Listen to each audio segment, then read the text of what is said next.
Hi hello everyone, welcome to Raji home style. నేను మీ రాజేశ్వరి అండి. ఈరోజు రాజీ హోమ్ స్టైల్లో మష్రూమ్ కర్రీకి గ్రేవీ అనేది చిక్కగా కుదరాలంటే కూరని ఏ విధంగా చేసుకోవాలో ఈరోజు ఈ వీడియోలో చూసేద్దాము. ముందుగా నేను ఇక్కడ 300 గ్రామ్స్ మైన మష్రూమ్స్ తీసుకున్నాను. వీటిని పుట్టగోగులు అంటారండి. చాలా హెల్దీ అన్నమాట. ఇవి మన ఆరోగ్యానికి కూడా చాలా మంచిది.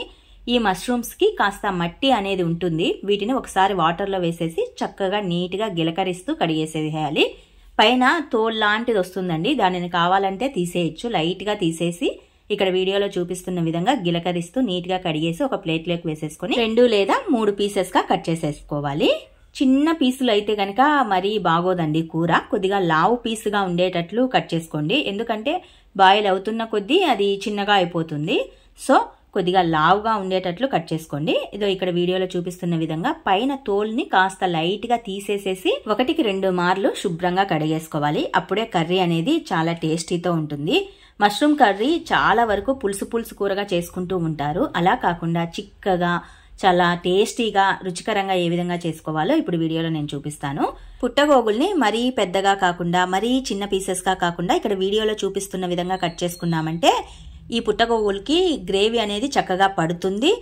కూర చూడటానికి రుచికరంగా ఉంటుంది, తినటానికి కూడా చక్కగా ఉంటుంది. ఇక్కడ వీడియోలో చూపిస్తున్న విధంగా 2 లేదా 3 పీసెస్ గా కట్ చేసుకోండి.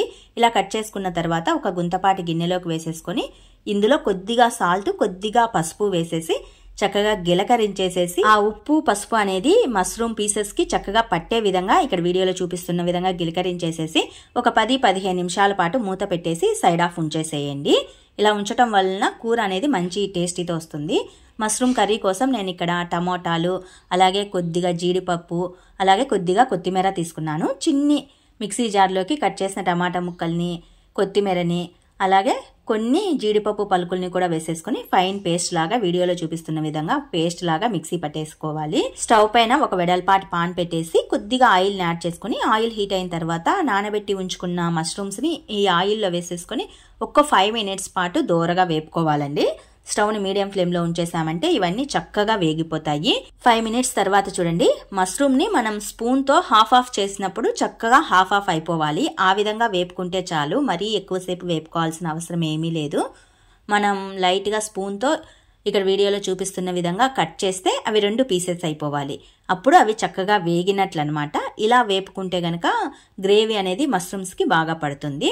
ఇలా వేపుకొని సైడ్ ఆఫ్ పెట్టుకోండి. ఇంకొక ప్యాన్ తీసుకొని అందులో కొద్దిగా ఆయిల్ యాడ్ చేసుకొని ఇందులో బిర్యానీ ఆకు, అలాగే షాజీరా, యాలకలు, చెక్క లవంగా పీసెస్, అనాషా పువ్వు, షాజీరా, బిర్యానీ స్పైసెస్ అన్నింటినీ యాడ్ చేసుకొని ఇవి లైట్గా వేగిన తర్వాత ఇందులో కట్ చేసిన పచ్చిమిర్చిని, కరివేపాకును, కట్ చేసి పెట్టి ఉంచుకున్న ఉల్లి ముక్కల్ని వేసేసుకోవాలి.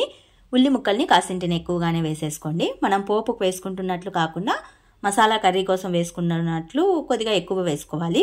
ఇవన్నీ వేగిన తర్వాత ఇందులో మిక్సీ పట్టి ఉంచుకున్న టమాటా గ్రేవీని వేసుకోవాలి. ఇందులోనే లైట్గా ఉప్పు, లైట్గా పసుపు వేసుకోవాలి. ఎందుకంటే ఆల్రెడీ మష్రూమ్స్లో మనం వేసాము. సో కొద్దిగా వేసుకోండి ఉప్పు అనేది. అలాగే పసుపు కూడా కొద్దిగా వేసేసుకోవాలి.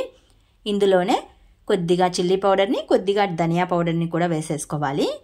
ఇవి వేసిన తర్వాత ఈ పేస్ట్ని అంతా కాసేపు వేయించుకోవాలండి. పచ్చివాసన అనేది ఏమీ రాకుండా ఉండాలంటే కాసేపు ఆయిల్లో చక్కగా వేపుకోవాలి. ఒక 5 మినిట్స్ కూడా టైం పట్టదు. ఒక 2-3 మినిట్స్లోనే చక్కగా వేగుతుంది.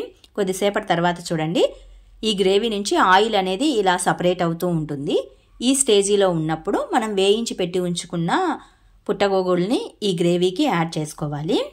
ఇలా పుట్టగోగుల్ని సపరేట్గా వేయించి వేసుకోవటం వలన గ్రేవీ చిక్కగా కుదురుతుంది. అలాగే పుట్టగోగుల కూర అనేది మంచి టేస్టీతో ఉంటుందండి.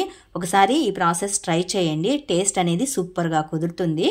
ఫైనలీ కాస్తంత కొత్తిమీరని యాడ్ చేసుకుంటే చాలు.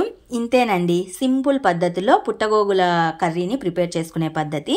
ఎందుకంటే కర్రీ చిక్కగా కుదరాలంటే ఈ ప్రాసెస్లో చేసుకున్నామంటే గ్రేవీ చిక్కగా కుదురుతుంది, టేస్ట్ కూడా సూపర్గా ఉంటుంది. ఈ గ్రేవీని మనం చపాతీలోకి, రోటీలోకి, పుల్కాలోకి, రైస్లో కూడా తీసుకోవచ్చు. ఈ గ్రేవీని మా ఆయన ప్రిపేర్ చేశారండి. తనే కలిపి వాళ్ళ కూతుర్లకి ముద్దలుగా పెట్టి తినిపిస్తూ ఉన్నాడు. మా ఇంట్లో మా ఆయన చాలా రేర్గా వంటలు చేస్తాడు, కాకపోతే సూపర్గా చేస్తాడు. More of videos to subscribe my channel.